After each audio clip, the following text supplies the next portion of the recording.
पेरिता शेतासी, चिठव्याचे बीज पेरिता शेतासी। सद्गुरु महाराज की जय। चिठव्याचे बीज पेरिता शेतासी, मोजिता खंडीसी, कोण्या परी। पूर्णच अभंग वाचून दाखवते तुम्हाला। पेरिता खंडीसी न येई चिठवा, पेरिता खंडीसी न येई चिठवा, कारण बरवा काय त्यासी। खंडीभर जरी पेरलं तरी चिठवं भराय मिळत नाही, कारण काय असेल। बरबडा सेवरा दुर्बुद्धीची सत्ता, तेने करुणे हाता न ये काही। एका नामासाठी तिन्ही लोकी झेंडा, देव म्हणती गुंडा प्रसाद म्हणे।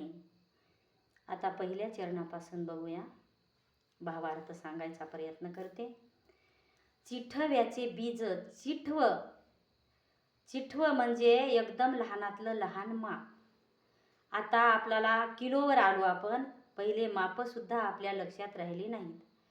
पायली, पुन्हा आदली, पुन्हा शेर, मोठीचा शेर, पुन्हा लहानीचा शेर, पुन्हा अस्तेर, पुन्हा पावशेर, आणि पावशेरातल्या अर्ध्या पावशेराला चिठव म्हणतात।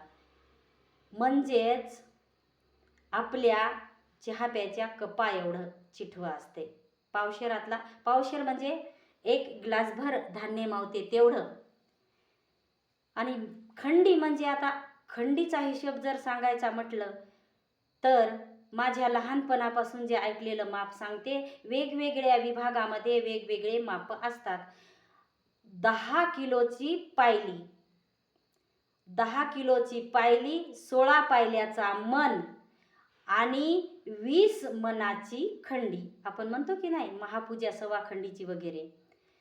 तर आपण थोडंसं पेरतो आणि खूप सारं मोजतो, आणि खूप सारं पेरतो पण थोडंसंही मोजता येत नाही। याचं कारण काय? प्रसादबन महाराज म्हणतात, चिठव्याचे बीज पेरिता शेतासी, मोजिता खंडीसी, कोण्या परी। चिठवाभर म्हणजे कपभरच पेरलं शेतामध्ये आणि तुम्ही खंडी न मोजता, ते कसं काय? प्रसादबन महाराज साधकाला सगळ्यांना विचारत आहेत आपल्याला की ते कसं काय बा, प्रश्न केलाय प्रसादबन महाराजांनी। आता चिठवा म्हणजे काय, बीज म्हणजे काय, आणि शेत कोणतं हे मी समजून सांगायचा प्रयत्न करते। शेत म्हणजे आपला देह आहे, आपलं शरीर आहे। बीज म्हणजे नाम आहे दत्ताचं। चिठव, चिठव म्हणजे चिठव्यातलं जे बीज आहे म्हणजे नाम आहे।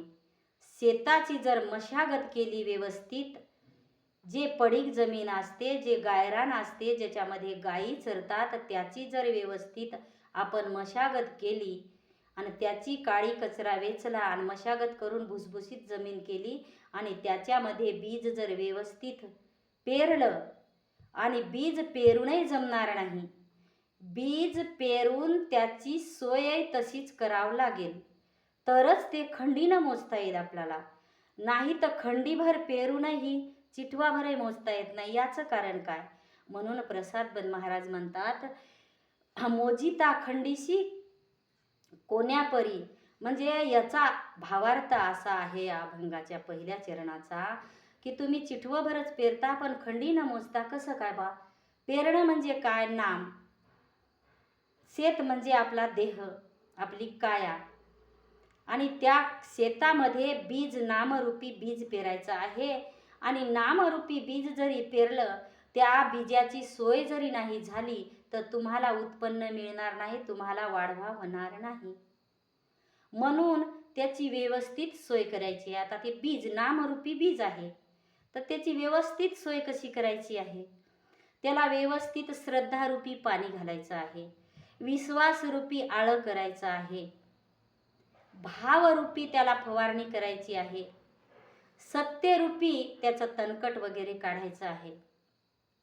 तर त्याची सोय केली व्यवस्थित तरच तुम्हाला उत्पन्न मिळेल किंवा तरच त्याचा प्रचार प्रसार होईल. उत्पन्न म्हणजे आध्यात्मिक उत्पन्न म्हणजे प्रचार प्रसार, नामाचा प्रचार प्रसार, संप्रदायाचा प्रचार प्रसार, भगवंताचा प्रचार प्रसार. हे आपण जे साधक आहोत आपणच करू शकतो. म्हणून प्रसाद बन महाराज म्हणतात, दुसऱ्या चरणाकडे वळूया आपण आता. प्रसाद बन महाराज म्हणतात, पेरिता खंडीसी न येई चिठवा, कारण बरवा काय त्याशी. खंडीभर जरी तुम्ही पेरलं, तुम्हाला 50 एकर जमीन आहे आणि त्याची मशागत केली नाही, त्याला सज्ज केलं नाही, सुसज्ज केलं नाही, आणि त्या जमिनीमध्ये तुम्ही खंडीभर जरी पेरलं बीज, खंडीभर म्हणजे 50 क्विंटल धरून घ्या अंदाजे, एवढं जरी तुम्ही बीज पेरलं आणि त्याची सोयच जर नाही केली तर तुम्हाला चिठवाभर एवढं तरी तुम्हाला त्याला उत्पन्न मिळेल का? असं प्रसाद बन महाराज आपल्याला सगळ्यांना विचारत आहेत. कारण बरवा काय त्यासी, काय कारण असेल हो त्यासी, काय बरं कारण असेल सांगा बरं. म्हणून ह्या देहरूपीमध्ये देहाचं जे शेत आहे त्याची व्यवस्थित मशागत केली पाहिजे. जसे शेतकरी रोहिण्या भोयण्याचा पाऊस पडल्यानंतर मिरगाचा पाऊस जेव्हा येतो त्या जमिनीची मशागत व्यवस्थित करतो, नांगरणं, वखरणं, पाळी घालणं. रोहिणी भोयणीचं जे पाऊस पडल्या बारीक बारीक फुलकं तणकट निघते त्याला पुन्हा पाळी घालणे, आणि मिरगाच्या पावसाची वाट पाहणे, काडी कचरा वेचणे, अगदी वाट पाहणे, आणि वाट पाहून सुसज्ज जमीन करते शेतकरी, पवित्र जमीन करते. ही आपल्या देहरूपी जी जमीन आहे ते नामरूपी बीज पेरण्यासाठी मनाची तयारी. बीज केव्हा पेरतो आपण? गुरुकडून नाम घेतो तेव्हा बीज पेरलं म्हणून समजायचं.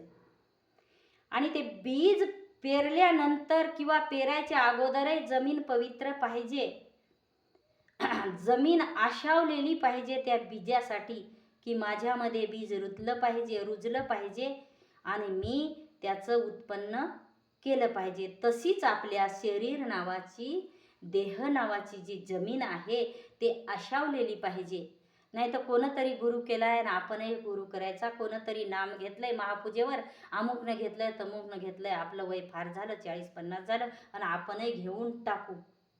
कोणी म्हणतंय गुरु करून टाकला. कोण जर विचारलं तर खोटं उत्तर काय द्यावं म्हणून गुरु करायचा. गुरु केला का हो तुम्ही? हो, मला फार उल्हास. असं कोणी भेटलं लग्न कार्यात कुठेही असो, तुम्हाला लेकरं किती आहेत, तुमच्या लेकराचे लग्न झाले का, लेकराला सर्व्हिस लागली का, तुम्ही काय कमावलं, तुम्ही कुठं राहता, सुनबाई कशी भेटली, झालं का लग्न, किती त्याला लेकरं, किती तुम्हाला नातू वगैरे, हे न विचारता तुम्ही गुरु केला का? मला हेच उदा.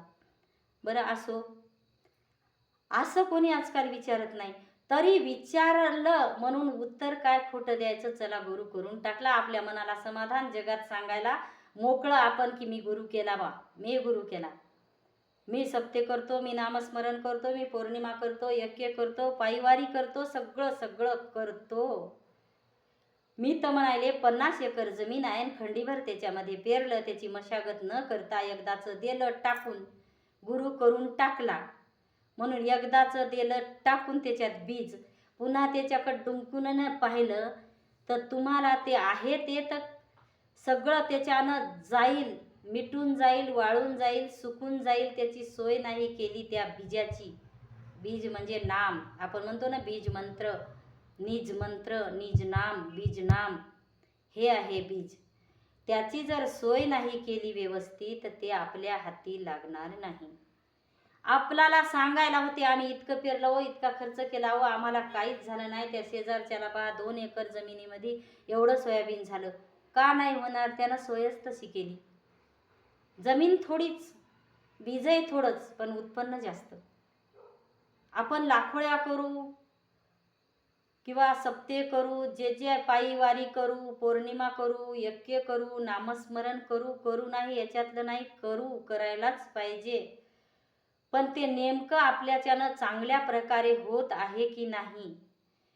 आपण जेव्हा महापूजेवर नाम घेतलं आहे, नाम पेरलं आहे आपल्या अंतकरण रूपी तासामध्ये किंवा देहरूपी शेतामध्ये, तर त्याची व्यवस्थित आपण वाढ करत आहो का?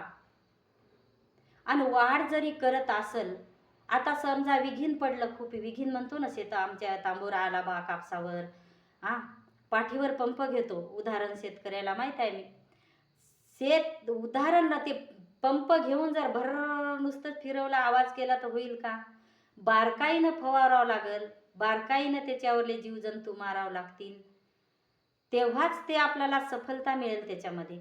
म्हणून हे नाम एक बीज आहे आणि ते फार बारकाईनं जोपासलं पाहिजे. आपण जे हे करत आहे, आपण जे लाखोळ्या करत आहोत, आपण जे म्हणजे नामस्मरण करत आहोत, आपण जे सगळं काही देवदेव करत आहोत, आपल्याला गुरु करून झाले 25 वर्ष.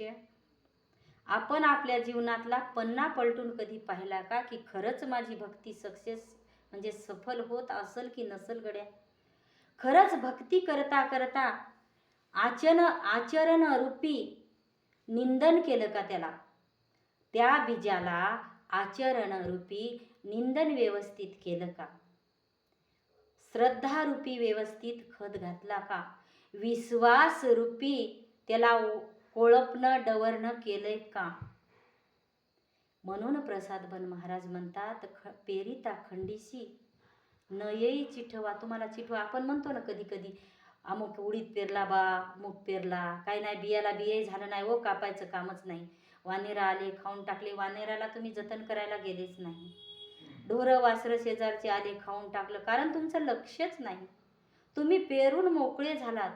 आम्ही पेरलं, अर्धा एकर सोयाबीन पेरलं, काय उडीद पेरला, काय मूग पेरला, काही कपासी लावली, पराठी लावली, हे सगळं लावलं हो तुम्ही, पण त्याच्यावर लक्ष किती दिलंय आणि त्याच्यातून तुमचा वाढवा किती झाला, त्याच्यातून तुमचं उत्पन्न किती झालं? आता तुम्ही म्हणाल ताई उत्पन्नाचा विषय हा आहे का? हा तर सत्संगाचा विषय आहे. आध्यात्मिक उत्पन्न, देहरूपी शेतामध्ये आध्यात्मिक उत्पन्न किती होत आहे? आपण जर जप केला, आपण जर माळ केली, आपण जर 18 अक्षरी नाम जपत आहोत किंवा 13 अक्षरी नाम जपत आहोत, कोणतंही नाम असो, आपण ते पूर्ण नाम मनातून जपतो का? किंवा त्या नामाचा अर्थ करून प्रत्येक वेळेस जपतो का? किंवा एका श्वासामध्ये एक नाम जपतो का? किंवा आपण नाम जपताना आपण कितपत एकाग्र झालोय? हे या शेताचा विषय आहे, हे या मळ्याचा विषय आहे. म्हणून आणि त्याच्यामध्ये जर तणकट जर झालं, ते जे बीज पेरलेलं आहे आपण, त्याच्यामध्ये जर तणकट वाढत राहिलं आणि ते अंकुर जे आहे ते खालीच राहिला आणि त्याच्यावरही तणकट गेलं, गाजर गवत, जे हराळी, जे आघाडा, जे काही तणकट आहे, शिपू, नागरमोता, कोणी लव्हाळ म्हणतंय. म्हणून प्रसादबन महाराज क्रमांक 3च्या चरणामध्ये म्हणतात, बरबडा सेवरा दुर्बुद्धीची सत्ता, तेने करून हाता न ये काही. बरबडा गवताचं नाव, शेवरा गवताचं नाव, शेवगा नाही, शेवगा शेंगाचा. सेवरा, बरबडा, इच्चू, शिपू, हराळ, लव्हाळ, हे जे तणकट जे आहेत ना, लव्हाळ कोणतं आपल्या, आता त्या शेतातलं लव्हाळ माहीत आहे सगळ्यांना, त्या शेतातली शिपू माहीत आहे, त्या शेतातला इचडा माहीत आहे, परंतु या शेतातला इचडा, या शेतातलं तणकट, या शेतातलं गवत कोणतं? बरबडा सेवरा दुर्बुद्धीची सत्ता.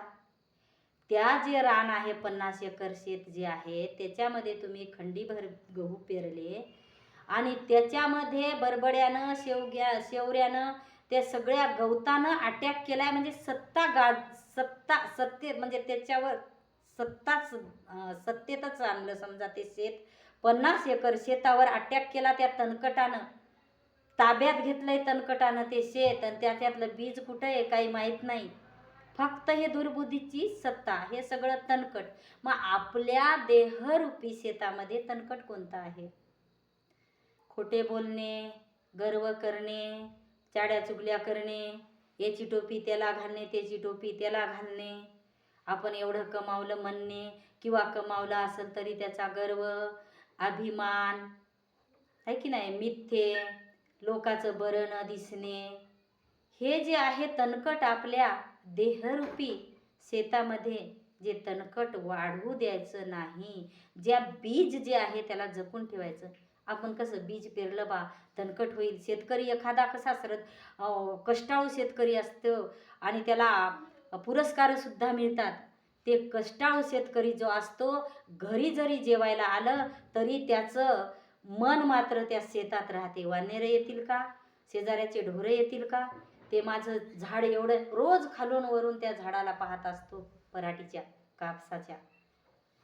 आणि त्या शेतकऱ्याचं मन सगळं तिकडं राहते, इकडं सगळं कामं करते, आपले जेवायला खावायला येते, घरी येते, सगळं व्यवहार धंदा जे काय आहे ते करते. त्याचं मन मात्र त्या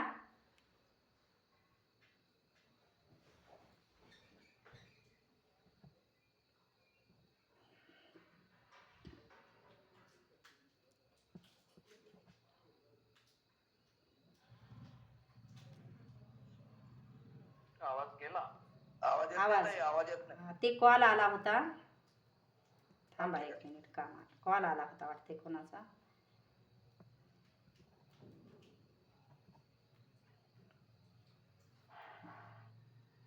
आता येतोय का, आता येतोय का आवाज, आता येतोय, येतोय ना. हो येतोय. तर त्या शेतकऱ्यासारखं जर मन लावून, शेतकरी म्हणजे कोण, भक्त साधक.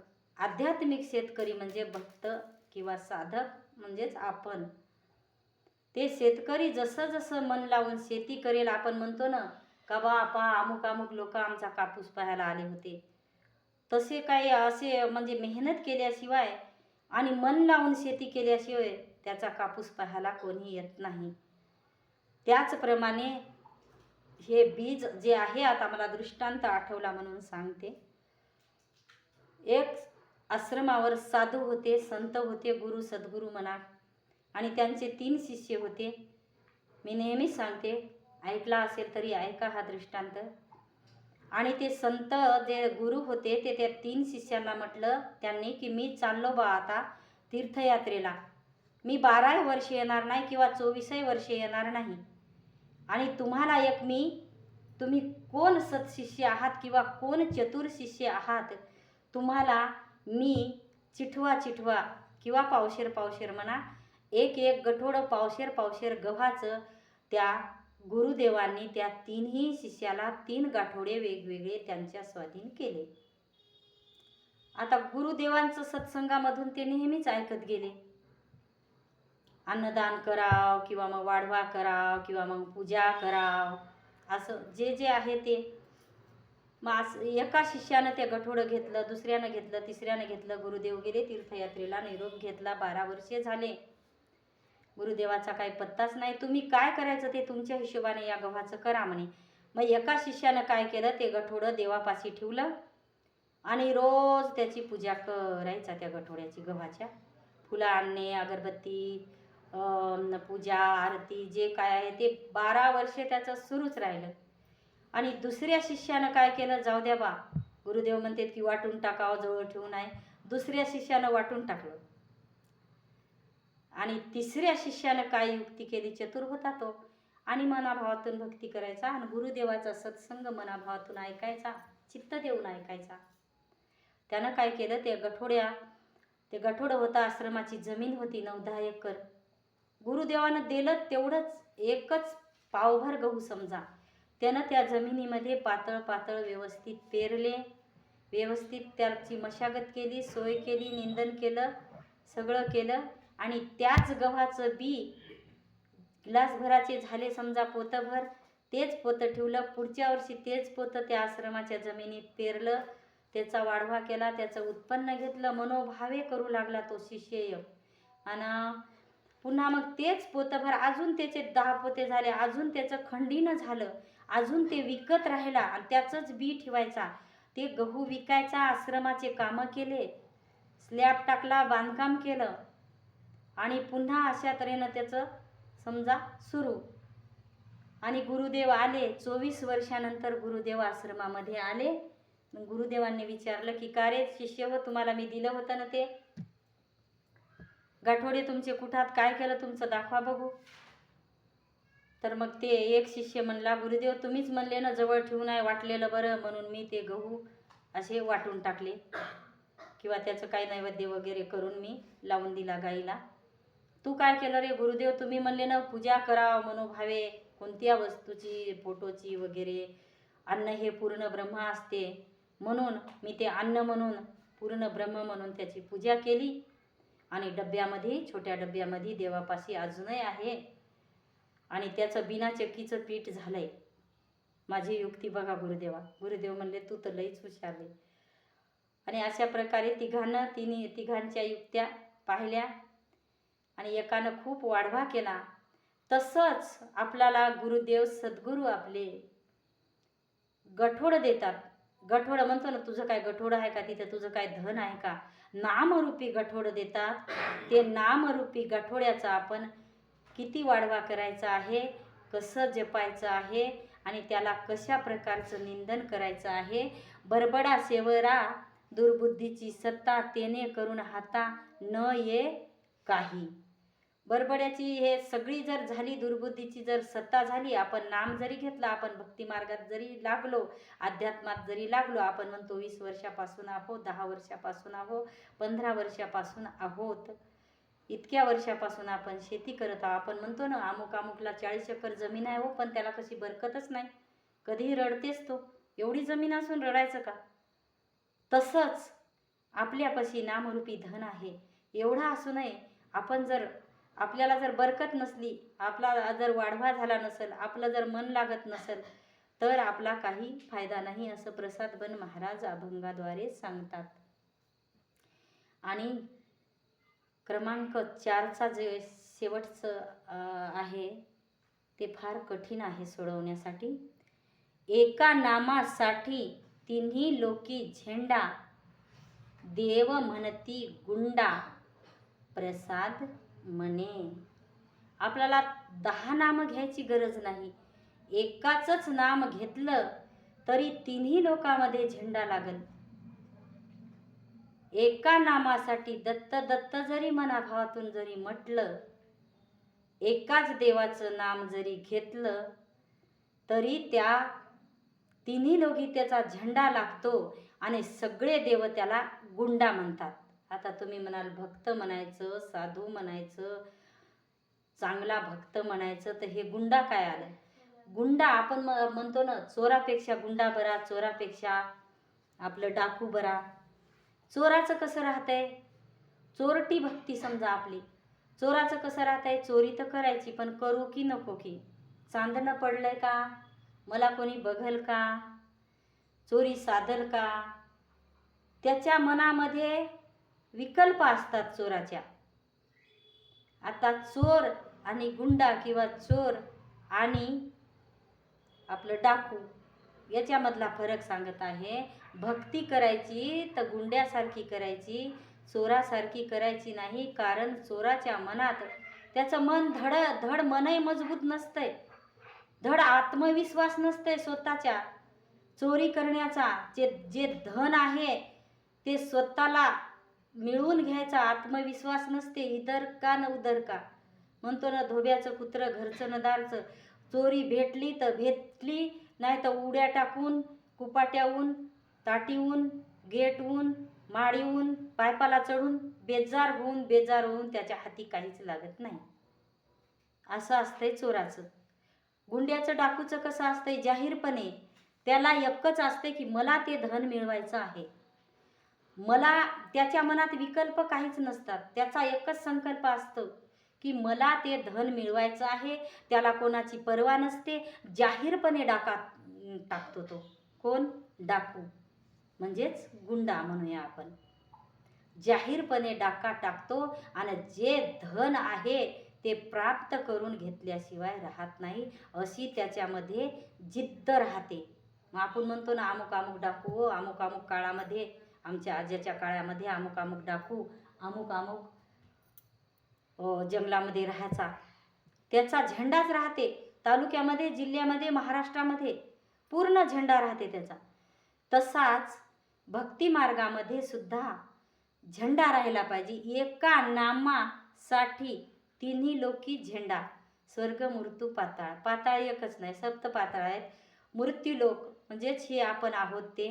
स्वर्ग सगळ्याला त्याची ओळख झालेली असते. कशासाठी ओळख झालेली असते? त्यानं कशाची चोरी केलेली असते, त्यानं कशाचा डाका टाकलेला असतो, आणि त्याच्या मनामध्ये निर्भयता असते. निर्भय असतो तो. त्याला कोण्याही गोष्टीचं भय नसते, चिंता नसते, विकल्प संकल्प काहीच त्याच्या अंगी नसते. फक्त त्याचं एकच ध्येय असते की मला जी वस्तू पाहिजे ते मी जिंकणार म्हणजे जिंकणार, मी त्याला आणणार म्हणजे आणणार, मी ती प्राप्त करणार म्हणजे करणार. तशा प्रकारचा भक्तरूपी गुंडा बनलो पाहिजे आपण. नाही, मला निर्गुण निराकार जो कोणी आहे दत्तप्रभू, मला त्याला भेटायचं म्हणजे भेटायचं. आपण भेटायचं तर दूरच राहिलं. कीर्तनातूनही भेटायचं ऐकत नाव, कथेमधून ऐकत नाही, सत्संगामधून ऐकत नाही, लिखाणामधून ऐकत नाही, पोथी पुराणातून ऐकत नाही. आपण भेटायचा तर विषय दूरच राहते आपला. आपण असं मनामध्ये धरलं पाहिजे की हे दत्तप्रभू, मी मागेच सांगितलं होतं एका सत्संगामध्ये की आपण दत्तप्रभूला म्हटलं पाहिजे, देवा तू भेटणं, तू निर्गुण आहेस, तू सगुण झाला, अनुसया मातेनं तुला सगुण केलं, पण आम्हाला तरी एकदा दिसणं, आम्हाला तरी एकदा भेटणं देवा.